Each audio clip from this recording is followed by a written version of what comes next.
This is a pilot trial done in 10 patients to analyze the technique and safety of suprachoroidal injection by our own DIY model of suprachoroidal needle. Materials required: 26 gauge needle, 22 gauge Venflon IV cannula, 15 number blade with Bart Parker handle. As shown here, length of 26 gauge needle is 11.5 mm. Keeping this in mind, 22 gauge Venflon IV cannula is measured for 9 mm length and is cut.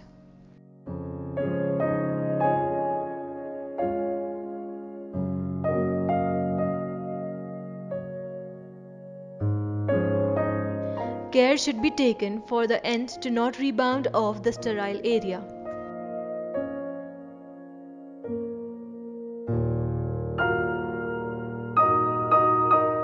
Then we assemble 9 mm long cut part of cannula over 26 gauge needle in such manner which leaves 200 micron of the needle end exposed.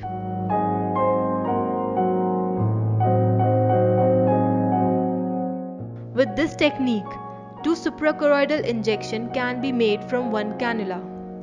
In this patient, we planned intravitreal injection of anti-VEGF with suprachoroidal triamcinolone acetate injection in same sitting.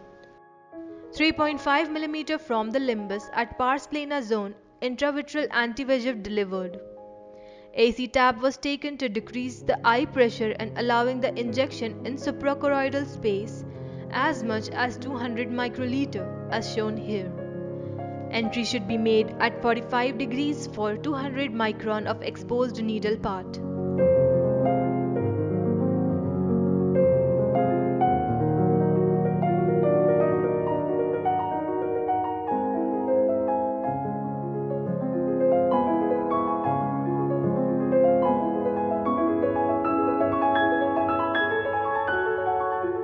After gently removing the needle, there was no regurgitation of the drug.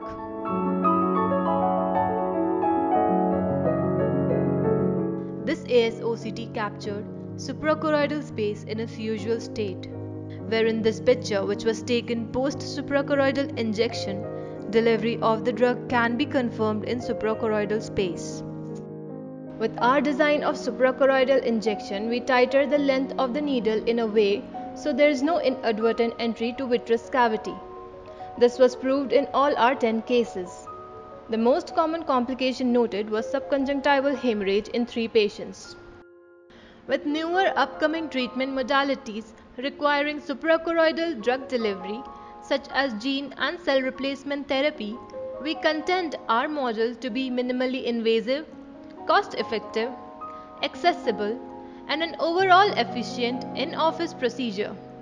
This being the solution to the expense and patent issues associated with currently available alternatives for suprachoroidal mode of drug delivery.